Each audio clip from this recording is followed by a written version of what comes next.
What do you think a realistic resolution looks like?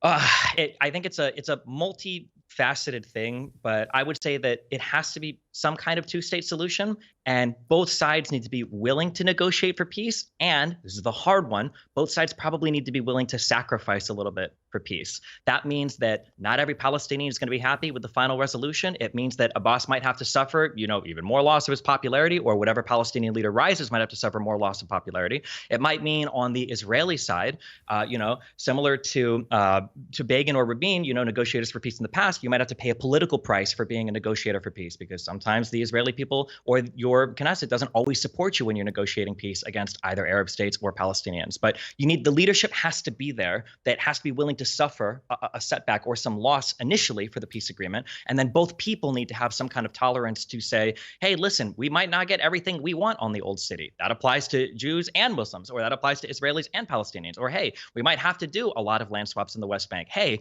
all of these settlements that are outside of directly near the Green Line, maybe these do need to be torn down. But yeah, the conversation, we're not even a place we can start the conversation on that yet, because people don't even know if Hamas should exist or not, or if Israel has a right to defend itself, or if maybe murdering 1,200 civilians is a reasonable response to the supposed concentration camp conditions that exist in Gaza.